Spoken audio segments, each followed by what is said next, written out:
നമസ്കാരം. കേരള ന്യൂസ് ഇന്ന് പരിചയപ്പെടുത്തുന്നത് 4000-ലധികം കവിതകൾ സൂര്യനെ പറ്റി എഴുതിയിട്ട് വേൾഡ് റെക്കോർഡ് നേടിയ ഡോക്ടർ ജയദേവൻ എന്ന് പറയുന്ന ഒരു വിശിഷ്ട വ്യക്തിയാണ് നമ്മളിന്ന് പരിചയപ്പെടുന്നത്. അപ്പം അദ്ദേഹത്തിലേക്ക് നമുക്ക് നിർത്താം. നമസ്കാരം. നമസ്കാരം. നമ്മൾ വേൾഡ് റെക്കോർഡ് നേടിയിരിക്കുകയാണ്. കുറച്ച് നാളുകൾക്ക് മുമ്പ് തന്നെ ഇത് നേടി എന്ന് പറയുന്നത് വളരെ സന്തോഷമുണ്ട്. അപ്പം ഈ റെക്കോർഡ് നമ്മളെ തേടിയെത്തിയപ്പോൾ ഉണ്ടായ ഒരു സന്തോഷം എന്തായിരിക്കും? അത് സന്തോഷം എന്ന് പറയുന്നത്, അത് ഒന്നാമത്തെ സന്തോഷത്തിൻ്റെ കാരണം എനിക്ക് ഇത്രയും കവിത എഴുതിയതിൽ ആദ്യമായിട്ടൊരു സർട്ടിഫിക്കറ്റ് കിട്ടുന്നത് ലോക റെക്കോർഡാണ്. അതിൽ കുറഞ്ഞൊരു സർട്ടിഫിക്കറ്റ് എനിക്ക് കിട്ടിയിട്ടേ ഇല്ല. അത് 2021 ജൂണിലാണ് URF വേൾഡ് റെക്കോർഡ് തന്ന് എന്നെ ആദരിക്കുന്നത്. അതിന് ഈ നിമിത്തമായത് ഈ ഒരു സബ്ജക്റ്റിൽ ഏറ്റവും കൂടുതൽ കവിത എഴുതുക എന്നുള്ളതായിരുന്നു. അവിടെ സൂര്യനെക്കുറിച്ച് അന്ന് 2192 കവിതയാണ് അവർ പരിശോധിച്ചത്. അങ്ങനെയാണ് എനിക്ക് ഒരു വിഷയത്തിൽ ഏറ്റവും കൂടുതൽ കവിത എഴുതിയതിന് ലോക റെക്കോർഡ് കിട്ടുന്നത്. അത് കണക്ക് കൂട്ടിയാൽ അന്ന് കിട്ടിയതിനേക്കാൾ കൂടുതൽ കവിതകൾ അതിനുശേഷം വീണ്ടും നമ്മൾ എഴുതിയിട്ടുണ്ട്. അപ്പം ഈ സൂര്യനെ പറ്റി മാത്രം എഴുതാനുള്ള ഒരു പ്രചോദനം എന്താണ്? അത് മുൻകൂട്ടി എടുത്ത ഒരു തീരുമാനത്തിൻ്റെ അടിസ്ഥാനത്തിൽ സംഭവിച്ചതല്ല. ഞാൻ ഒരു രാഷ്ട്രീയ പ്രവർത്തകനായിരുന്നു. CPIM-ൻ്റെ ലോക്കൽ കമ്മിറ്റി സെക്രട്ടറിയായി പ്രവർത്തിച്ചുകൊണ്ടിരിക്കെ, 2003 ലോക്കൽ കമ്മിറ്റി സെക്രട്ടറിയായി പ്രവർത്തിച്ചുകൊണ്ടിരിക്കെ ഞാൻ 2008 ദുബായ്ക്ക് പോന്നു. ദുബായ്ക്ക് പോയി വിസായി പറഞ്ഞ ജോലിയല്ല കിട്ടിയത്. അവിടെ ചെന്നിട്ട് ഇങ്ങനെ നമ്മുടെ അറബി കഥ സിനിമയിലെ ശ്രീനിവാസൻ എന്ന ആ കഥാപാത്രം ചെയ്ത ക്യൂബ മുകുന്ദനെ പോലെ ആയിപ്പോയി.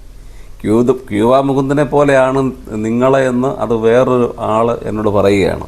എൻ്റെ അനുഭവങ്ങൾ കേട്ട് കഴിഞ്ഞപ്പോൾ അവിടെ വെച്ച് കഴിഞ്ഞാൽ വിസായി പറഞ്ഞ ജോലിയല്ല കിട്ടിയത്, കൺസ്ട്രക്ഷൻ ഫീൽഡായിരുന്നു. അപ്പോൾ അവിടെ ഈ മണ്ണ് കുത്തുക, കമ്പ് കെട്ട്, കോൺക്രീറ്റ് കൂട്ടൽ, അങ്ങനെ അവിടെ അവർ പറയുന്ന ജോലികളൊക്കെ അങ്ങനെ ചെയ്യണം. അപ്പോൾ ആഹാരം പിടിക്കുന്നില്ല, ഭാഷയുടെ പ്രശ്നമുണ്ട്, പിന്നെ കയ്യിലിരുന്ന ലോക്കൽ കമ്മിറ്റി സെക്രട്ടറി എന്നുള്ള സ്ഥാനം പോയി, 1 ലക്ഷം രൂപയോളം വിസായ്ക്ക് കൊടുത്ത് അത് പോയി. അപ്പം അങ്ങനെ വല്ലാത്തൊരവസ്ഥയിൽ എത്തപ്പെട്ടു പോയി. ശരിക്കും ആ ക്യൂബ മുകുന്ദൻ എന്ന കഥാപാത്രത്തിനോടൊരു സാമ്യം പുലർത്തുന്ന തരത്തിലേക്ക് നമ്മൾ മാറി. അപ്പം അങ്ങനെയാണ് കൊല്ലത്തുള്ളൊരു ജോസ് എന്നോട് പറഞ്ഞത്, നിങ്ങൾ ശരിക്കും അറബി കഥ സിനിമയിലെ ക്യൂബ മുകുന്ദനാണ്. ആ കഥ എഴുതിയ ഡോക്ടർ ഇക്ബാൽ കുറ്റിപ്പുറം ദുബായിലുണ്ട്, അദ്ദേഹത്തെ ഒന്ന് പരിചയപ്പെടണം എന്ന് ജോസാണ് എന്നോട് പറയുന്നത്. അപ്പോൾ ഞാൻ പിന്നെ ഈ നിമിത്തങ്ങളിൽ വിശ്വസിക്കുന്ന ഒരാളാണ്. ഇതൊരു നിമിത്തമാണ്, ജോസ് എന്നോടങ്ങ് പറഞ്ഞ്. പക്ഷെ ഞാനതുകൊണ്ട് ഈ ശ്രീനിവാസനെ പോലെ അങ്ങനെ ഒരു പേടിത്തൊണ്ടൻ കഥാപാത്രമല്ലായിരുന്നു. ഒരു മുന്നോട്ട് ഇതെങ്ങനെ കണ്ടുപിടിക്കാം എന്ന് അദ്ദേഹത്തിൻ്റെ നമ്പർ, നമ്മൾ നാട്ടിലെ പോലെയല്ല, ദുബായിലൊക്കെ ചെന്നിട്ട് ഇക്ബാൽ കുറ്റിപ്പുറം പോലൊരു ആളിൻ്റെ നമ്പരൊക്കെ കണ്ടെത്തുക എന്ന് പറയുന്ന വലിയ പ്രയാസമുള്ള കാര്യമായിരുന്നു. പക്ഷേ അതിന് ഒരു വഴി ഈ പ്രപഞ്ച സത്യം തന്നെ കാണിച്ചു തന്നു. എൻ്റെ കൈക്ക് നന്നായിട്ട് വേദന വന്നു 2 ദിവസം കഴിഞ്ഞപ്പോൾ. അപ്പോൾ ഞാൻ ഒരു ഹോസ്പിറ്റലിൽ ചെന്നു, അവിടെ മലയാളി ഡോക്ടറായിരുന്നു. അപ്പോൾ അദ്ദേഹത്തോട് ഞാൻ പറഞ്ഞു, ഞാൻ നാട്ടിൽ ഇതുപോലെ ലോക്കൽ കമ്പനി സെക്രട്ടറി ആയിരുന്നു എന്നൊക്കെ അദ്ദേഹത്തോട് പറഞ്ഞു. അങ്ങനെ ഇക്ബാൽ കുറ്റിപ്പുറത്തിൻ്റെ നമ്പർ ഒന്ന് സംഘടിപ്പിച്ചു തരാമെന്ന് ചോദിച്ചു. അദ്ദേഹം എനിക്ക് കുറ്റിപ്പുറത്തിൻ്റെ ഒരു സുഹൃത്തിൻ്റെ നമ്പർ തന്നു. ആ സുഹൃത്തിനെ വിളിച്ചിട്ടാണ് എനിക്ക് ഇക്ബാൽ കുറ്റിപ്പുറത്തിൻ്റെ നമ്പർ കിട്ടുന്നത്. അപ്പോൾ അങ്ങനെയാണ് അദ്ദേഹത്തെ പരിചയപ്പെടുകയും കണക്ട് ചെയ്ത് വന്നത്. അപ്പോൾ ഞാൻ അദ്ദേഹത്തിനെ വിളിച്ചു. ഞങ്ങളൊരു വ്യാഴാഴ്ച ദിവസം കൂടി കാണാൻ തീരുമാനിച്ചു. അപ്പോൾ ഈ അദ്ദേഹത്തെ വ്യാഴാഴ്ച കൂടിക്കാണാൻ തീരുമാനിക്കാൻ പോകുമ്പോൾ 2-3 പാട്ട് എഴുതിയാലോ എന്നൊരു ചിന്ത എൻ്റെ മനസ്സിൽ വന്നു.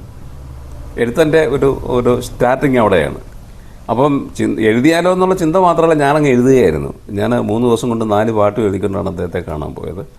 അവിടെ ചെന്ന് അദ്ദേഹം പാട്ട് വായിച്ച് നോക്കിയിട്ട് ശരിക്കും പറഞ്ഞാൽ നമുക്ക് വേദനയാണ്. നമ്മൾ വലിയ പ്രതീക്ഷയോടുകൂടിയാണ് ഈ പാട്ട് എഴുതിക്കൊണ്ട് പോയത്. പക്ഷേ പാട്ട് കണ്ടു കഴിഞ്ഞപ്പോൾ അദ്ദേഹം എന്നോട് പറയുന്നത്, ഇതൊന്നും അല്ല പാട്ട്, ഇങ്ങനെയല്ല പാട്ട് എഴുതേണ്ടത്, ഇതിനകത്ത് സാഹിത്യമില്ല, പിന്നെ ഭാവനയില്ല, ഒന്നുമില്ല, എന്തോ കുത്തിക്കുറിച്ച് വെച്ചിരിക്കുകയാണെന്ന് പറഞ്ഞു. പക്ഷേ എനിക്ക് നിരാശ തോന്നിയില്ല. അന്നേരം ഒരു വിഷമം ബുദ്ധിമുട്ടൊക്കെ തോന്നിയെങ്കിലും അത് ഞാൻ വലിയ സ്വപ്നം കണ്ടതിൻ്റെ പേരിൽ എനിക്ക് അന്നേരം ആ നിരാശ ഉണ്ടാവേണ്ടി വന്നത്. കാര്യം എന്താ വെച്ചാൽ അദ്ദേഹം ഈ പാട്ട് ഇഷ്ടപ്പെടുകയും അത് സിനിമയിലും കാണാൻ ഉൾപ്പെടുത്തുകയും ചെയ്താൽ നമ്മുടെ ജീവിതം മാറുമല്ലോ എന്നുള്ളൊരു കാഴ്ചപ്പാട് കണ്ടുകൊണ്ട് പോയത് കൊണ്ടാണ് എനിക്ക് നിരാശ ആദ്യം തോന്നിയത്. പിന്നീട് ഞാൻ അദ്ദേഹം ഈ പറഞ്ഞ വാക്കിനെ ശരിക്കും പറഞ്ഞാൽ അതിനെ ഞാൻ ഉൾക്കൊണ്ടുകൊണ്ട് ഞാൻ എഴുതാൻ തന്നെ അങ്ങ് തീരുമാനിക്കുകയായിരുന്നു. അങ്ങനെ അന്ന് ആ കാലത്തെല്ലാം ഞാൻ കൂടുതൽ ഭക്തിഗാനങ്ങളായിരുന്നു എഴുതുന്നത്. പിന്നീടാണ് ഞാൻ ഘട്ടം ഘട്ടമായി ഞാൻ കവിതയിലേക്ക് വരികയും യാദൃശ്യമായി സൂര്യകവിതയിലേക്ക് എത്തിച്ചേർന്നു. അങ്ങനെ സൂര്യനിലേക്ക് എത്തപ്പെടുകയാണ്. അങ്ങനെ സൂര്യനിലേക്ക് ഞാൻ എത്തപ്പെടുന്നു. അപ്പോൾ എനിക്കതിങ്ങനെ ഈ രാവിലെ ശുഭദിനം പറയാൻ വേണ്ടിയിട്ട് 4 വരി ഏതെങ്കിലും വിഷയത്തിലൊരു 4 വരി കവിത എഴുതുമായിരുന്നു. അപ്പോൾ അങ്ങനെ ആ 4 വരി കവിത എഴുതിയപ്പോൾ യാദൃശ്യമായിട്ടത് സൂര്യനൊരു നമസ്കാരം പറഞ്ഞതുപോലെയാണ് ആ വരികൾ അവസാനിച്ചത്. അവിടെ അപ്പോൾ എനിക്ക് തോന്നിയത് രാവിലെ പറയാൻ പറ്റിയ വിഷയം സൂര്യനാണ് എന്നൊരു ചിന്തയുണ്ടാകുകയും ആ ചിന്തയിൽ നിന്നാണ് പിന്നെ നമ്മൾ ഈ പറയുന്ന പോലെ ഇപ്പോൾ ഈ തുടർച്ചയായിട്ട് ഇങ്ങനെ എഴുതി 4000-ലധികം സൂര്യകവിതയിൽ എഴുതി ഇപ്പോൾ ഇതുവരെ എഴുതുകയും ചെയ്ത് ഇനിയും എഴുതാനും ഉള്ള ഊർജ്ജം നിൽക്കുന്ന അങ്ങനെയാണ് നമ്മൾ സൂര്യകവിയിലേക്കുള്ള എത്തപ്പെടൽ. അങ്ങനെയാണ് എന്നെ സൂര്യകവി എന്ന് വിളിക്കുന്ന എൻ്റെ ഒരു സുഹൃത്ത്, ഒരു നോവലിസ്റ്റ് ഉണ്ട്, ഹരി വടശ്ശേരി. അദ്ദേഹമാണ് എന്നെ ആദ്യമായിട്ട് സൂര്യകവി എന്ന് വിളിക്കുന്നത്. അത് പിന്നെ ഇപ്പോൾ ഈ പറഞ്ഞതുപോലെ സൂര്യകവി എന്ന് പറഞ്ഞാൽ പേരിനെക്കാട്ടിൽ കൂടുതൽ, ജയദേവനെക്കാട്ടിൽ കൂടുതൽ ഇപ്പോൾ അറിയപ്പെടുന്ന സൂര്യകവി എന്ന് പറഞ്ഞാലാണ്. നമുക്ക് ഡോക്ടറേറ്റ് കിട്ടി, അപ്പോൾ അങ്ങനെ ഡോക്ടർ ജയദേവനായി നിൽക്കുകയാണ്. ഡോക്ടർ ജയദേവനായി. അത് വളരെ സന്തോഷമുണ്ടാക്കുന്ന കാര്യം തന്നെയാണ്. 1001 സൂര്യകവിതകൾ ചേർത്തുകൊണ്ടൊരു പുസ്തകം തയ്യാറാക്കുകയും അത് നമ്മുടെ ഗോവ ഗവർണർ ശ്രീധരൻപിള്ള സാറിനെ കൊണ്ട് പ്രകാശനം ചെയ്യിക്കുകയും ചെയ്തു. അടുത്തത് വലിയൊരു പ്രോജക്റ്റുമായിട്ടാണ് അങ്ങ് നിൽക്കുന്നത് എന്നാണ് അറിയാൻ സാധിച്ചത്. അത് നമ്മുടെ പ്രധാനമന്ത്രിയെ കൊണ്ട് ഉദ്ഘാടനം ചെയ്യിപ്പിക്കുക, പ്രകാശനം ചെയ്യിപ്പിക്കുക എന്നുള്ള ഒരു കാഴ്ചപ്പാടിൽ ഒരു നവഗ്രഹ ഗ്രന്ഥം തന്നെ തയ്യാറാക്കിക്കൊണ്ടിരിക്കുന്നു എന്നുള്ളതാണ് അറിയാൻ സാധിച്ചത്. അപ്പം അതിനകത്ത് അങ്ങയുടെ കാഴ്ചപ്പാടും അങ്ങയുടെ പ്രതീക്ഷകളും സ്വപ്നങ്ങളും ഒക്കെ എന്താണ് എന്നുള്ളതാണ് നമുക്കറിയേണ്ടത്. ഞാൻ ഒരു നവാഹ പാരായണ ഗ്രന്ഥം 9 ദിവസം കൊണ്ട് പാരായണം ചെയ്ത് 10ാമത്തെ ദിവസം ഉത്സവം, അങ്ങനെ ഒരു കാഴ്ചപ്പാടോടുകൂടി ഒരു ഗ്രന്ഥം ചെയ്യാനാണ് ഉദ്ദേശിക്കുന്നത്. അത് കവിതകളെന്ന് പറയുന്നെങ്കിലും ശരിക്കും സൂര്യഭഗവാനോടുള്ള പ്രാർത്ഥനയാണ് നമ്മുടെ വരികൾ. അപ്പോൾ ഈ വരികൾ വെച്ചിട്ട് ഓരോ 9 അധ്യായത്തിൽ, അത് ഓരോ അധ്യായവും ഒരു വൃത്തത്തിൽ തന്നെയായിരിക്കും, അത്രയും വരികളും ഓരോ അധ്യായവും ഒരു വൃത്തം തന്നെയായിരിക്കും. അങ്ങനെ 9 അധ്യായത്തിലാണ് ഇപ്പം നമ്മളൊരു ഗ്രന്ഥം ചെയ്യാൻ തീരുമാനിച്ചത്. അതിൽ 36,000 വരികൾ ഉണ്ട്. അപ്പോൾ ഈ ഗ്രന്ഥം പ്രധാനമന്ത്രി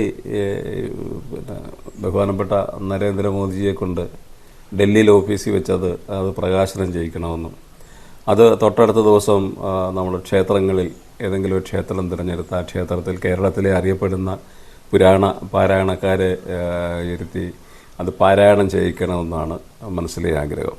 വരും കാലങ്ങളിൽ അത് സൂര്യഭഗവാന് വേണ്ടി ക്ഷേത്രങ്ങളിൽ ഇന്ന് നമ്മൾ രാമായണവും ഭാഗവതവും ഒക്കെ പ്രചാരത്തിലുള്ളതുപോലെ തന്നെ സൂര്യഭഗവാന് വേണ്ടി അങ്ങനെ ഒരു ഗ്രന്ഥം പിന്നെ ക്ഷേത്രങ്ങളിൽ പാരായണം ചെയ്യപ്പെടണം എന്നുള്ള ആഗ്രഹത്തിലാണ് ഇപ്പോൾ നമ്മൾ ഇത് ഇങ്ങനെ ഒരു സഞ്ചരിക്കുന്നത് തീരുമാനിച്ചത്. അത് വളരെ സന്തോഷം ഉണ്ടാക്കുന്ന കാര്യമാണ്. എത്രയും പെട്ടെന്ന് സൂര്യഭഗവാൻ അതൊക്കെ സാധിച്ചു തരട്ടെ, അങ്ങയുടെ ആഗ്രഹങ്ങൾ സാഫല്യമാക്കി തരട്ടെ എന്ന് ആഗ്രഹിക്കുന്നു.